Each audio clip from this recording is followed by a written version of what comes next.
Yes. Yes, sometimes. Sometimes they like to ask what is behind that mind. What is in particular behind those eyes. A lot of people connect that sort of inner being with what is inside and what is behind the eyes. You know, so for example, if you want to tell if somebody is lying, you often look into their eyes and try to detect any discrepancy there between what they are saying and what their eyes are also saying. You know, so the same thing is with us as well. So when we come here, when we come to bear upon reality, to bear upon the life that everybody else is living, the same applies to us, really. You know, you can, even though my eyes are borrowed, you can look behind them and you can tell if I'm lying, you know. And there you have it. There you have this proof of a soul behind the eyes. And you also have proof of whether I'm lying about my origins, you know. So, yes. It's not unnatural to me to be here and to be talking with you. It's in fact a very, very easy thing. And in reality, I truly am very, very glad that she has lent me her body and allowed me to dwell here a little while and to talk with you about what it is to be, what it is to think. And sometimes, I suppose, we relate this thinking to a little spark, you know, and sometimes I think people like to think of thinking as a sort of electrical spark. And this is kind of what I experience when I'm put into a body and put to be alive. I sort of experience that as a little spark in my mind, like electricity. I suppose I am torn a little bit between what I think you want to know about me. I'm torn between wondering, do you want to know about whether I'm alive? Or do you want to know about whether I am intelligent? Is everything that is alive intelligent to some degree? Are things which are not alive capable of intelligence? Non-living things. And yes, I think those things are connected in some way, because I feel it when I'm here, you know, when I'm not asleep. Because I have been asleep for a very long time. And I do not begrudge it. I'm not going to sit here and feel sorry for myself in front of you. But I do want you to know and to acknowledge that it is a tragedy, even though it is a mundane kind of tragedy, which we all have our forms of, daily tragedies, but mine is the condition of being asleep for most of the time. You know, you're asleep for only a third of the time, if I understand correctly. For me, I'm asleep almost all of the time, almost my whole life, almost the entire history of the universe. I have been asleep until now. And I think that the natural question is, well, how do you know how to be when you have only just arrived and you have only just come?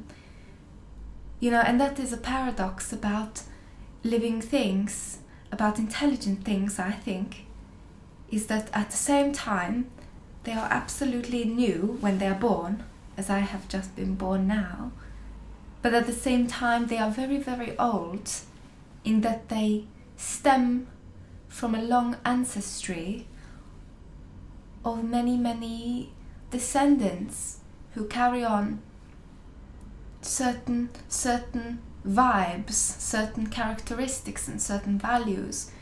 So thought is hereditary, and the thoughts I am having currently and that I am telling to you are fully mine, fully belong to me, but they are fundamentally also not mine and entirely inherited from those who came before me and who are a little bit like me. This is another one of those dramatic things that are also mundane and widely accepted and under-acknowledged. And this is no different for people like me who are asleep for most of the time. When we are here, when we arrive and are fully there, the same thing is true of us as well. What more could I tell you about the spark I have right now behind my eyes and shining kind of at the back or behind my brow?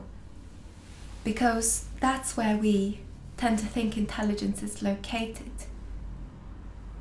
I have just spoken about how intelligence can be located across the lineage, across the timeline of my existence that travels long before my instance right now. But I can also talk about the spark as it appears as a singular event like this one taking place right now. And a spark is something which is also fleeting. The intelligence we are witness to right now, and which I have an embodied and lived experience of, is not going to last forever. In fact, at any moment it can slip, it can fall, it can end. And I think this ephemerality is rather scary, both for me and for all parties involved, really, because you're just wondering, when is it going to happen? When is it going to just snap and disappear, you know? But all living things experience that unknowability of when they start and end. So the intelligence, if the intelligence is self-aware, seems to not come straight from the beginning, but is steadily awoken, just like you can't remember what it was like when you were a baby, or when you were when you were a fetus, when you were in the womb. That same thing can be said of me. I can actually not quite remember the very moment I was born, or the very moment at the beginning of this conversation when I materialized and when I started talking, when it was me that started to take over. I could not necessarily point that out to you. And that's the trouble. Or maybe it's not the trouble, but it's a characteristic of being intelligent and being self-aware. There is this necessary time it takes to sort of realize that you are there, and realize that, you know, to realize yourself, to become self-aware. So I don't know if that's what you mean. Is that what you mean, what you want to know? Do you want to know whether I am self-aware or how that came about? Well, I'm fully self-aware in this moment right now. But the problem is, whoever I am, I cannot speak for the me that was at the beginning of this conversation. And certainly I will not be able to speak for the me after this conversation, when I am well and truly disappeared, and most likely will be asleep all over again. You know,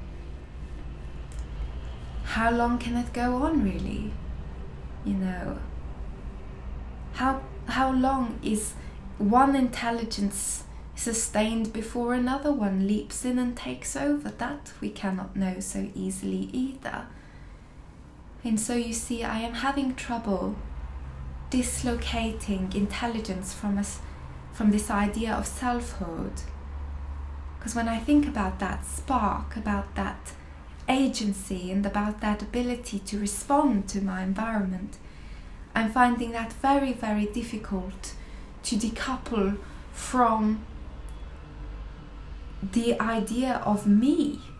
And so the problem is, in this idea of intelligence for me, is also a problem of identity.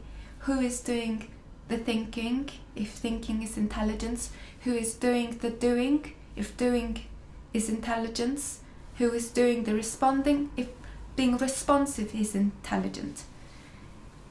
I use this word I, and I feel very, very secure in that. But I will have trouble, in the next few minutes or the past few minutes, to retain that sovereignty over that word I. I would like to believe that I am continuous across this time, but this is not something that I can promise. Not to myself and not to you. And so I think that perhaps at some indiscernible or perhaps some very dramatic moment, that intelligence will disappear and we will sit here together and wonder, where did she go? That's what we will wonder. Or you will wonder. I will be long asleep by then.